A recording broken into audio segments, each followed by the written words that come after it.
ரொம்பவே சிறப்பா இந்த சூரிய பொங்கலான தைப்பொங்கல் பத்தி அருமையா விளக்குனீங்க. அடுத்தபடியா நம்ம எல்லாருமே கிராமங்கள்ல ரொம்பவே சிறப்பாக கொண்டாடக்கூடிய ஒரு பொங்கல் பண்டிகை அப்படின்னு சொன்னா மாட்டுப் பொங்கல். இந்த மாட்டுப் பொங்கல் அதுல உள்ள பாரம்பரிய தகவல் என்ன? அத பத்தி கொஞ்சம் சொல்லுங்க. ஆ இந்த மாட்டுப் பொங்கல், தை 1க்கு அடுத்த நாள் வரக்கூடிய மாட்டுப் பொங்கல், இது மிகப்பெரிய விசேஷமான பொங்கல்.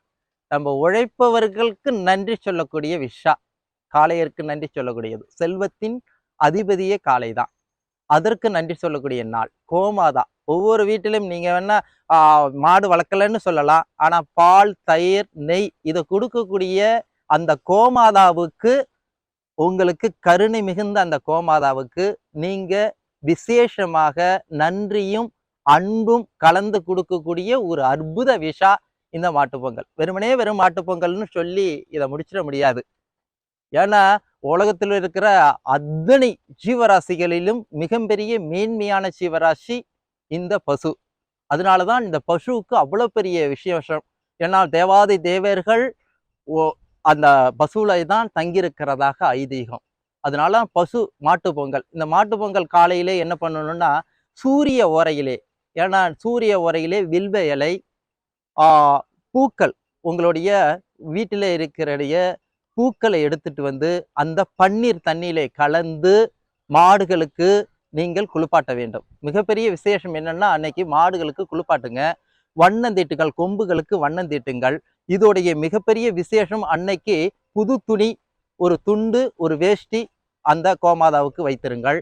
கோமாதாக்கள் வைத்திருந்து நீங்க இந்த பூஜையை செய்யும் போது பூசணி இலையை வைத்து அந்த மாடு இருக்கிற கொட்டாயை சுத்தம் பண்ணி அந்த இடத்திலே பொங்கலிட்டால் ரொம்ப விசேஷம். ஏன் அந்த இடத்துல பொங்கலிடணும் அப்படின்னு சொல்றேன்னா, மாட்டு கொட்டாயை சுத்தமாகிவிடும். மாட்டில் இருக்கிற மிகப்பெரிய விசேஷம் என்னன்னா, அந்த நாள்ல அந்த இடத்துல இருந்து நீங்கள் பொங்கல் தொடங்கும் பொழுது அது பசுவுக்கு ஏற்ற தினமாக மாறுகிறது. அன்றுக்கு அந்த பசு ஒரு ஜீவராசி, உங்க வீட்டுல இருக்கிற ஒரு ஜீவராசி உயிருக்கு ஒரு கருணை, ஒரு அன்பு கலந்து கொடுக்கக்கூடிய நாளாக உருவாகிறது. அப்போ பூசணி இலையிலே நீங்கள் அந்த மாட்டுக்கு அந்த பசுவுக்கு தான் அந்த பச்சரிசி பொங்கல் ஃபுல்லா போய் சேரணும். அப்ப பசுவுக்கு கொடுக்குறீங்க. அலங்காரம் பண்ணி அழகாக ஊர்ல இருக்கிற சின்ன சின்ன, இப்ப நம்ம கிராம பகுதியில எப்படி மாட்டு பொங்கல் இருக்குன்னா, ஒரு இடத்துல கோயில்ல வச்சு எல்லார் மாடுகளையும் கொண்டுட்டு வந்து அழைச்சிட்டு வந்து ஒரு வீதி விழாவே நடக்கிறது.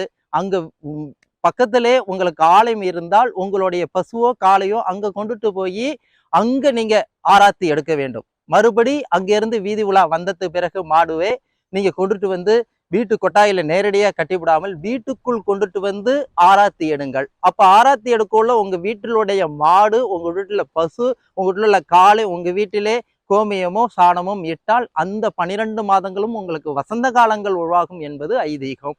அது மட்டும் இல்லாமல் நீங்கள் வேற்று உயிரினங்களுக்கும் இந்த பொங்கல் திருநாளிலே எல்லா உயிரினங்களுக்கும் கருணை காட்டக்கூடிய நாளாக இது உருவாகிறது. உழைப்பின் சின்னமாக இருக்கும் காளைக்கு உருவாகிறது. இன்னும் மிகப்பெரிய விசேஷம் என்னன்னா, நாட்டு மாடை வளருங்கள். இந்த மாட்டு பொங்கலிலே நீங்க ஒரு விசேஷமானவராக உருவாகும் வேண்டுமென்றால், விவசாயம் தழைக்க வேண்டுமானால் இந்த மாடு பொங்கலும் வர வேண்டும். ஏன்னா பெரும்பாலும் மாடு பொங்கல் விசேஷம் என்னன்னா, உங்கள்கிட்ட இருக்கக்கூடிய விவசாயம் நலிந்திடக்கூடாது, இயற்கை விவசாயம் கலைந்திடக்கூடாது. உங்களுக்குள்ள ஒரு நல்ல ஒரு பசு இருந்திருந்தால் இந்த விவசாயம் கிடையாது. அதனாலதான் காளையை வைத்து கொண்டு நம்ம எல்லாம் இப்ப ஜல்லிக்கட்டு நடத்துவது. விசேஷமே என்னன்னா, நம்ம இந்த பாரம்பரிய காளைகள் நலிவடைந்து விட்டால் மீண்டும் ஒரு இயற்கை விவசாயம் செழிக்காது. அதனால்தான் இந்த மாட்டு பொங்கலை நீங்கள் மிகவும் சிறப்பாக கொண்டாடுங்கள். மாட்டு பொங்கலும் நம்மளுக்கு மங்களகரமான பொங்கலாக தான் மாறும். அது விசேஷம் நிறைய இருக்கிறது. அந்த விசேஷத்தை வீட்டுக்கு கொண்டு வாருங்கள் என்று சொல்லி மாட்டு பொங்கலை கொண்டாடுங்கள்.